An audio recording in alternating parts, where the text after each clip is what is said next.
Hello, আসসালামু আলাইকুম। আপনাদেরকে স্বাগত জানাচ্ছি আমাদের আরেকটা ভিডিওতে। তো আপনারা অনেকেই আমাদের এসএমএস প্যানেল ইউজ করছেন। তো এসএমএস প্যানেল ইউজ করে আপনারা অনেকেই কনট্যাক্ট এড করে এসএমএস পাঠাতে পারছেন না। ঠিক আছে? তো যার কারণে আপনারা দেখা যাচ্ছে যে বিভিন্ন ধরনের প্রবলেম ফেস করতেছেন যে আসলে কিভাবে কনট্যাক্ট এড করতে। এসএমএস পাঠাতে গেলে সবার আগে যেটা করতে হবে আমাদের ফাইল থেকে আপলোড করা ডিরেক্টলি অফ করা। এজন্য আপনাদেরকে আগে ফোন বুকে এড করতে হবে। তো দেখেন আমাদের এসএমএস এর বাম পাশে ফোন বুক নামে একটা অপশন আছে। এখানে ক্লিক করার পরে কনট্যাক্টস অ্যান্ড গ্রুপ আছে। এখানে আমি ক্লিক করে অ্যাড নিউতে যাব। যাওয়ার পরে আমি ধরেন যেটা আমি এড করতে চাচ্ছি একটা গ্রুপ ক্রিয়েট করব। যে এই গ্রুপে আমি নাম্বারগুলো এড করতে চাই। তো এই গ্রুপটা ক্রিয়েট হয়ে গিয়েছে। আমি যদি এখন কনট্যাক্টস এন্ড গ্রুপে যাই দেখেন এটা আমার গ্রুপ। সো এখানে আমি যাব ক্লিক করব গ্রুপের নামের উপরে এবং এরপর যদি আমি ইম্পোর্ট করতে চাই তাহলে ইম্পোর্টে ক্লিক করব। ইম্পোর্টে ক্লিক করার পরে দেখেন যে অপশন আসছে যে ইম্পোর্ট ফাইল। তার মানে এখানে ইম্পোর্ট ফ্রম ফাইল থেকে ইম্পোর্ট করা যাবে। দ্যাট মিনস এখানে একটা স্যাম্পল সিএসভি ফাইল দেওয়া আছে। এটার মতো করে আপনারা ফরম্যাটিং করে এড করতে পারেন। তো এটা সবথেকে সহজ সিস্টেম আমি আপনাকে দেখাই দেই যে এই ফাইলটা ডাউনলোড করে নেবেন। এই ফাইলটা ডাউনলোড করার পর এটা ওপেন করবেন। এটা ওপেন করার পরে দেখেন এরকম একটা ফরম্যাট আসবে আপনাদের কাছে। তো এই ফরম্যাটে যেগুলো আছে এই রাইটের জিনিসগুলো আপনাদের দরকার নাই। তো এগুলো আমরা ডিলিট করে দিব। ঠিক আছে? আমাদের শুধু দরকার ফোন বুকটা। তো ফোন বুকের মধ্যে দেখেন নাম্বারগুলো এখন কিন্তু মানে সুন্দরভাবে দেখাচ্ছে না। তো এইজন্য আমরা কি করব এই কলামটা সিলেক্ট করব এই লেখার উপরে সিলেক্ট করে এটার উপরে রাইট বাটনে ক্লিক করব। দেন ফরম্যাট সেলে ক্লিক করব। তারপর দেখেন এরকম একটা উইন্ডো আসবে ফরম্যাট সেলের। এখান থেকে আমরা নাম্বারে চলে যাব। এখানে দেখেন জেনারেলের নিচে নাম্বার লেখা আছে। এখানে যে আমরা ডেসিমাল প্লেস যেটা আছে এটাকে 2 থেকে 0 করে দিব। আর নিচে নেগেটিভ ভ্যালুস আছে, নেগেটিভ নাম্বার যেটা এটাকে -1 2 3 4 থেকে 1 2 3 4 করে ওকে করে দিব। তাহলে দেখেন এখন নাম্বারগুলো শো করতেছে। এখন যেটা করব আমাদের যে নাম্বারগুলো সিলেক্ট করা আছে এই দুটো ডিলিট করে দিব। এই দুটো ডিলিট করে আমাদের যে নাম্বারগুলো ছিল 88 সহ ওই দুটো আমি এখানে পেস্ট করে দিব। আমাদের নাম্বারগুলো কপি করে নিয়ে আসি আমি। কপি করে এনে এখানে পেস্ট করে দিলাম। তাহলে দেখেন এখানে আচ্ছা সরি এখানে আমার ফরম্যাটিং এর জন্য একটা ভুল দেখাইছে।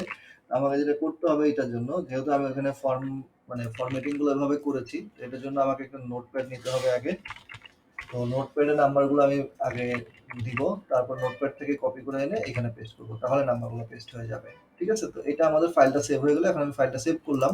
যে ফাইলটা আমি ডাউনলোড করেছিলাম ওইটাই। তো এখন দেখেন আমি যদি আবার ডাউনলোডের ফাইলটা ওপেন করি তাহলে এখন আমার নাম্বারটাই এটার মধ্যে শো করতেছে। এই যে এখন দেখেন এটা কিন্তু ফরম্যাটিং আবার ডাবল ওইভাবে হয়ে গেছে। এটাকে আমাদের আবার ঠিক করতে হবে। রাইট বাটনে ক্লিক করে ফরম্যাট সেলে যাব নাম্বার থেকে এটা দিয়ে ডেসিমেলটা অফ করে দিব দেন ওকে দিয়ে দিব। এখন আমরা সেভ করব।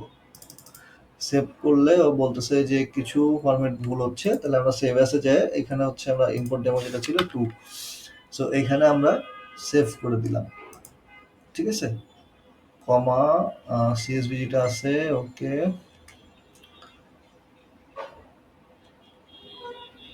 ও যেটা ছিল এটা দিলে হবে সেভ করে দেই।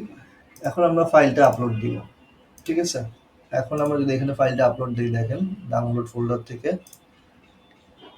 এইটা হচ্ছে আমাদের ফাইল আপলোড আমি বললাম যে ফাইল কি হেডার আছে হেডার বলতে বোঝাচ্ছে আমরা যে ধরেন ওই কলামটার আগে লিখে রেখেছি যে ফোন নাম্বার ওইটা বোঝাচ্ছে দেন সেভে দিলাম দেওয়ার পর দেখেন ফোন নাম্বার চলে আসছে। এটা আমরা কি লেখা আছে ফোন নাম্বারটাতে ফোন নাম্বার মানে আমরা ফোন নাম্বারের যে কলামটা আছে এটাতে আমরা কি দিছি ফোন নাম্বার দিছি। তো এখানে ইম্পোর্টে দিব। ইম্পোর্টে দিলে প্রসেসিং হবে প্রসেসিং হয়ে ইম্পোর্ট হয়ে যাবে। তো এটা হচ্ছে একটা ওয়ে। আরেকটা ওয়ে আপনাদেরকে দেখাই। এখানে আপনারা গিয়ে কিছুক্ষণ পর পর রিলোড দিয়ে দেখতে পারবেন যে নাম্বারগুলো আসছে কিনা আর ইম্পোর্ট হিস্ট্রিতে গেলে এখানে দেখবেন যে এটা কি স্ট্যাটাসে আছে। সো আরেকটা ফরম্যাটে এটা করা যায়। সেটা হচ্ছে ধরেন যে আমি আরেকটা গ্রুপ নিলাম। আরেকটা গ্রুপ নিয়ে এখানে যাব ইম্পোর্টে যাব। এখানে ইম্পোর্ট ফাইল যে অপশনটা আছে এখানে ক্লিক করব। এখানে দেখেন নাম্বার পেস্ট করার অপশন আছে। ঠিক আছে? তো এইখানে যেটা হবে আপনারা সবার আগে এটা করার আগে এখানে নিউ লাইনটা সিলেক্ট করে নেবেন। নিউ লাইন সিলেক্ট করলে কি হবে নাম্বারগুলো একের পর এক লাইন অনুযায়ী বা একটা ইন্ডিভিজুয়াল নাম্বার অনুযায়ী এখানে সেট হবে। তো এখানে আপনারা একবারে 1000 নাম্বার করে আপলোড করতে পারবেন। তো আমার যেহেতু নাম্বারগুলো এখানে নেওয়াই ছিল নোটপ্যাডে আমি জাস্ট এখান থেকে আবার কপি করে এখানে পেস্ট করে দিব দ্যাটস ইট আর কোনো কাজ নাই। দিয়ে এখন আপনারা সেভ করে দিবেন। তাহলে এই নাম্বারগুলো অ্যাড হয়ে যাবে। এখানে দেখেন এটা অ্যাড ইম্পোর্ট হচ্ছে আরকি। ঠিক আছে? এখানে দেখেন অ্যাড হয়ে গেছে সাথে, সাথে। সো এটা হচ্ছে সবথেকে ইজিয়েস্ট ওয়ে। আমাদের বিডিএক্স এর গুলাও দেখেন চলে আসছে। আবার আমাদের এই বিডিএক্স 2 তে যেগুলো যে ফাইল থেকে যেটা দিয়েছিলাম এটা হচ্ছে ফাইল থেকে দেওয়া এটা ফিনিশ স্টেজ দেখেন ইম্পোর্ট হয়ে গেছে। আর যেটা পেস্ট করে দিয়েছিলাম এটা হচ্ছে সেইটা। এখানেও চলে আসছে। ঠিক আছে? তো এই হচ্ছে আপনার মোটামুটি কন্ট্যাক্ট আপলোড করার সিস্টেম। তো আপনাদের যদি কারো কোনো কনফিউশন থাকে কাইন্ডলি আমাদেরকে কমেন্ট করে জানাবেন। আমরা চেষ্টা করব আপনাদেরকে হেল্প করা অথবা আমাদের সাপোর্টেও যোগাযোগ করতে পারেন। আমাদের সাপোর্ট থেকেও আপনাদেরকে হেল্প করবে। ধন্যবাদ। ভালো থাকবেন।